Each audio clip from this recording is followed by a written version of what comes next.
Hello and namaste everyone. Welcome to video 3 of Network Nexus. We are so glad you people keep coming back for more after watching the introductory and the first two videos. और आज की इस video में हम सिर्फ बात करेंगे skilling के बारे में कि आपको क्या स्किल्स चाहिए जिससे आपका पर्सनल ब्रांड अच्छे से डेवलप हो एंड बेस्ड ऑन दैट आप अपने नेटवर्क में रीच आउट कर पाएँ फॉर इंटर्नशिप्स और job opportunities depending on whether you are a fresher or you're in the second year or somebody who's in the last year looking for jobs. Now, skills could be hard skills or soft skills. And today we have with us our very dear and very interesting buddy, Yash. Yash has had his own agency in the past. He is an entrepreneur. और वो यहाँ पे मेरे साथ MBA कर रहे हैं. And he's a very lively and a very informative person.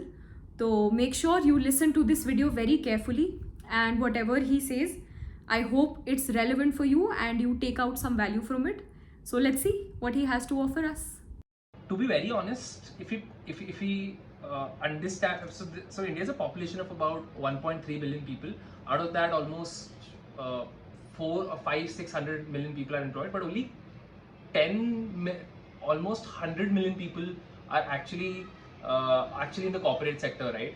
And out of that, only 50 lakh people are the ones that are actually employable in good jobs, and the openings today in India are almost triple that. So India is a place where you can take the best jobs in the country, and there are even spaces for that, right? But no one is able to fill that up, and hence career readiness skills comes out to be as the most important subject today, where students need to understand there is one thing as education, but there is another thing as being prepared for the company that you're going into, right? Because a company would require a specific set of skills that you have to display in order to deliver your best each and every day for the client, as well as for the external stakeholders, as well as the internal stakeholders. When I talk about the external stakeholders, it is the clients that you deliver your services to, and when you talk about the internal stakeholders, it is your boss, it is your peer group, or the employees that you work with day in and day out, in order to collaboratively work and provide the best services or output to your clients, right? Now, talking about the career readiness skills that you need to look at after you graduate from college, or if you go out post graduation. Let's break it down into two parts, right? If you're graduating and if you're post graduating, common skills to start with are your first important skill is your communication skills, and I'll deeply talk about each one of them. But just to lay out the framework, one is the communication skills. Then you talk about your critical thinking or problem solving skills, right? The third is how you work in a team. So teamwork is absolutely important, and the coordination that you have in the team. The fourth aspect of it is, do you have ownership abilities, right? So that's the fourth aspect of it. These are the softer skills that you can keep in mind, and then the hard skills often that the employer requires comes in.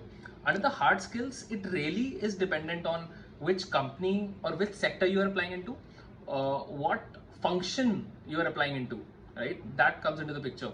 So you would have to really understand, or gosh, where do you want to see, where do you see yourself after a graduation or a post graduation course, right? Now, coming back to our previous structure of dividing it between a graduation and a post graduation, if you are a graduating student today, right, hard skills become more important than your soft skills, right?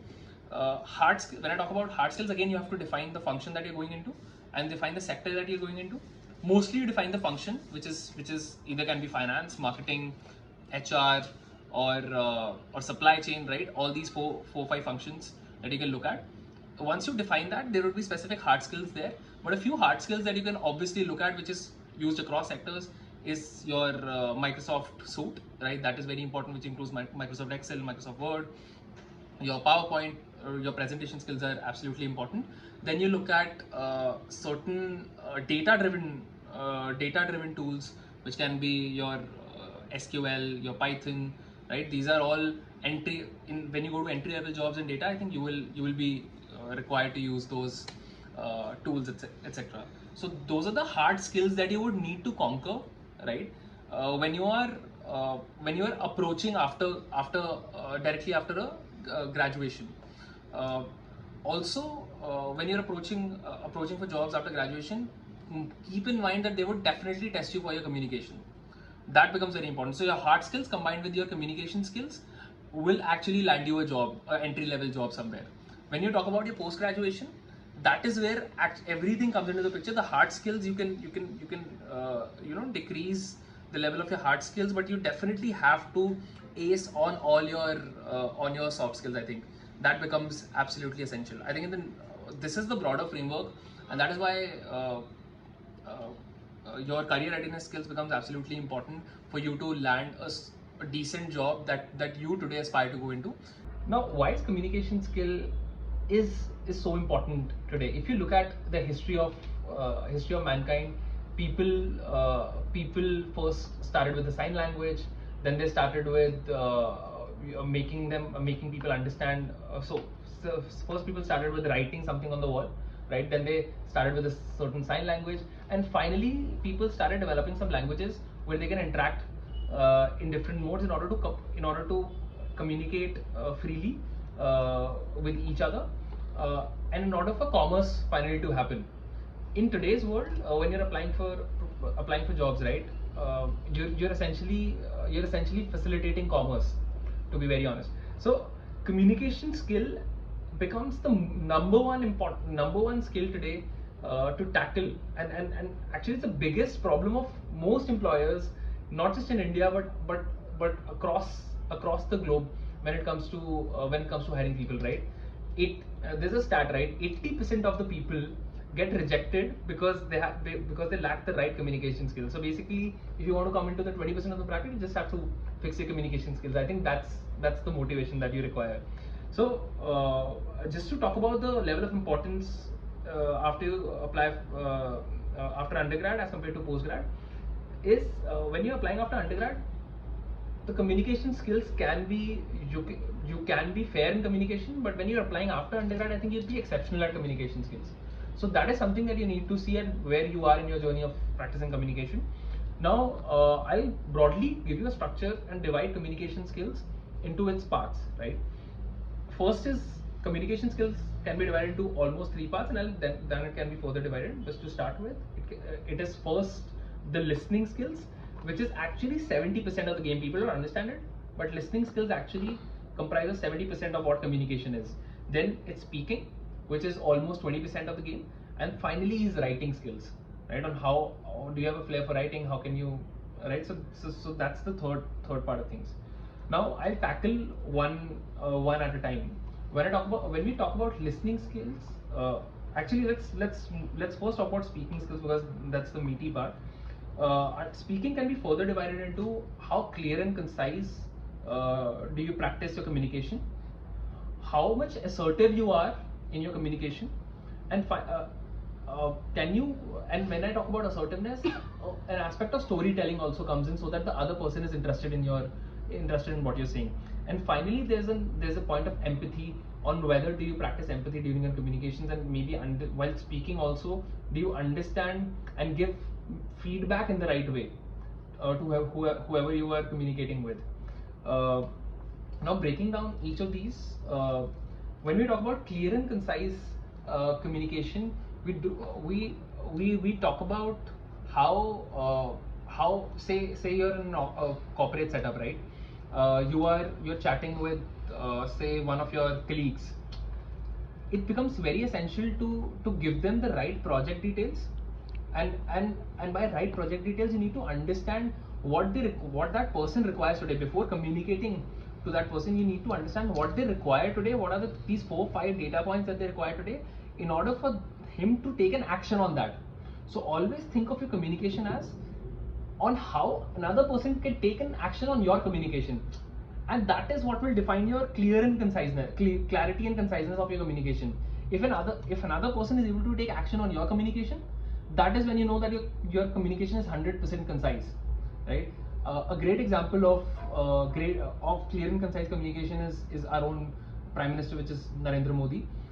if you see, he doesn't speak in English, right? He only speaks in Hindi, and when he speaks in Hindi, almost say the whole country resonates with what he's saying, and they also take action, right? Because anytime Modi speaks, you will always think about what impact would it have on the world, right? If he's able to stimulate that in someone's mind, I think that's the right way to communicate.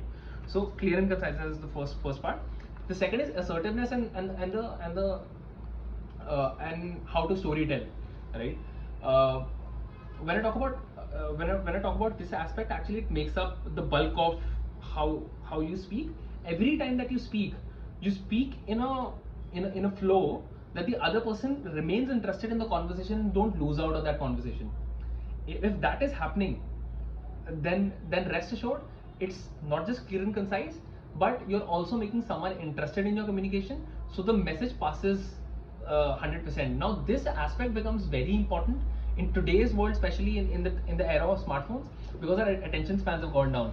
Otherwise I wouldn't have, so this would have at least 20% of importance, but now it has 50-60% importance. Storytelling has become very important. Storytelling absolutely becomes very important. Now the next point is is practicing empathy when you are speaking. Another point is not just to be clear and concise, right? You can be clear and concise, but you can be very harsh, very honest. You should be honest in your approach, but you should be honest in a way that helps someone in a constructive way, in a constructive manner, right? That is what practicing empathy is in your communication. So those are the three parts of speaking primarily. If you practice all three, I think you'll be great at communication. You don't have to be great at, you obviously you have to be amazing at English, but when you get into the workplace, right, internally you can practice any kind of language that other people are obviously comfortable with. And but talking to clients, I think mostly English is the most well-known language that people resonate with, right? Next we'll move on to the listening part of things. Now I cannot stress upon it enough. 70% of what communication is listening, right? If you are not able to listen, analyze it, and then based on that give your answers, I think that's the most hardest part to think over, right? And that is where in your school as well, I think mostly it's a practice where teachers usually speak, right? And how attentive you are in the class says that you're good at listening. So go yourself, right? Go back to your school, go back to your college, understand if you were able to listen to that lecture with a full 100% confidence, keeping in mind obviously that the teacher was interesting enough, right? If the teacher was interesting enough, have you listened to the lecture 100% and have you captured all those right learnings? Are you able to memorize and summarize after that what was the crux of the lecture? If you're able to do that, you're a great listener, you don't have to work on this. But if you haven't, start doing that today in your regular conversations. That is where you'll become a good listener, which will in turn help you in your speaking ability, right? And the third aspect, which is the last aspect of it, which is writing. I won't stress on writing much in this video. What I can say is you have to obviously go back, and specifically in terms of English, you have to go back and check your grammar. And that becomes very important. Obviously, in era of Chat GPT and Grammarly, you can go ahead and write the worst of English and get it right. But I would recommend not to, because you become overly dependent on these tools, right? You have to be you will never be able to write innovative content then. So the idea is, again, with your writing, to stimulate someone's mind. As speaking and writing are very similar, it's just that you're writing it on a paper, you're speaking it out loud. So writing also should be in a manner that it should stimulate some feelings in the other person. So make sure that when you're working on your writing skills, the grammar needs to be intact, and then the storytelling aspect of it, or the assertiveness, also comes into the picture, which is kind of what we're talking about as structure in the video, in the write-up that you work on. So kind of what we do in speaking, in writing also the clear and conciseness and the assertive or the storytelling aspect of it comes into the picture. So we are towards the end of our session on career readiness and its importance. I would like to enlist three key takeaways and then conclude the session. The first one is that you today as a student need to map on where are you in your journey when it comes to both hard skills and soft skills, and you also need to give relative importance to each of these aspects, right? On where are you in your journey. If you're graduating, you need to understand what is more important, which is hard skills become more important than your soft skills. And if you're a post-grad student, obviously based on your function and your and the sector that you're applying into, and obviously the position that you're applying into, as you go higher into the ranks, your soft skills become even more important, and your behavioral aspects of your personality becomes even more important than your hard skills. So definitely go ahead and focus on that much more than your hard skills, I would say, because you should have developed your hard skills while you're UG and some years of experience. That's the first key takeaway. The second key takeaway is around the communication skills. You should practice listening first, right? That's the major aspect of it. If you are a good listener, you'll automatically become a good speaker and a good writer.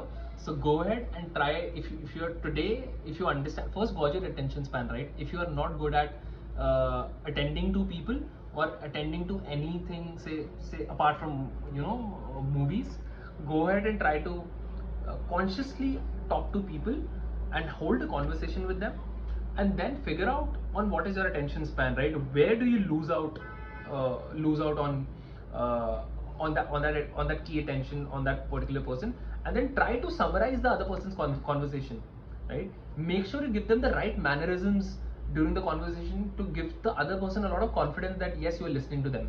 That's the second aspect of it. The third aspect of it is, once you have covered the listening part of it, the speaking part of it comes into the picture, and the speaking is divided into three essential parts. One of the most essential part is assertiveness and storytelling in today's very competitive environment.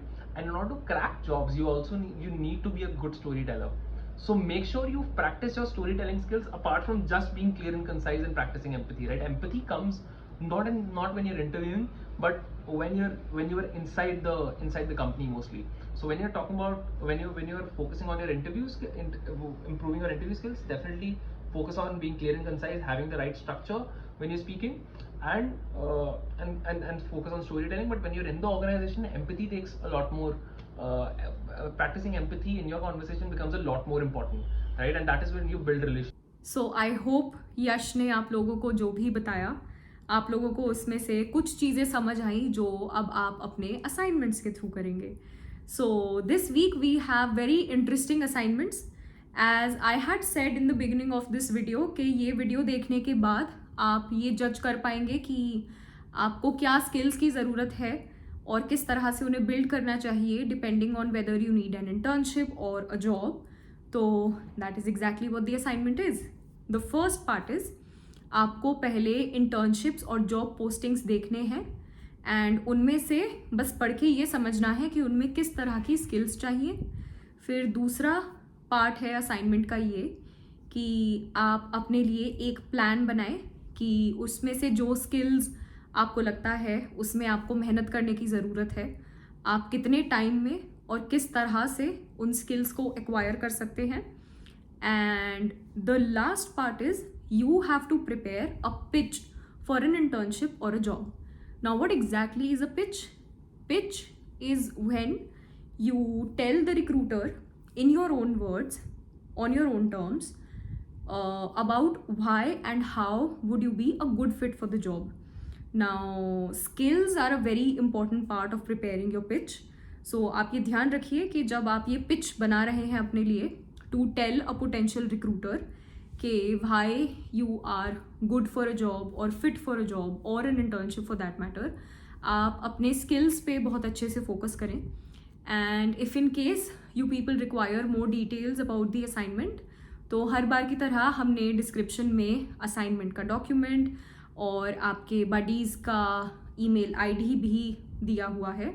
So if you people have any doubts or you need feedback, please reach out to us. And as always, please remember to put in the subject line of the email Network Nexus followed by assignment numbers. I wish you all the very best for doing these assignments, and it is good to see the progress that you have made. हम course के एकदम mid point पे आ चुके हैं। इसके बाद 2 videos और हैं जिसमें हम आपको बाकी पर्सनल ब्रांडिंग एंड नेटवर्किंग की और जानकारी देंगे। तब तक के लिए all the very best for your assignments and we'll see you in the next video. I would definitely advise you to go ahead and complete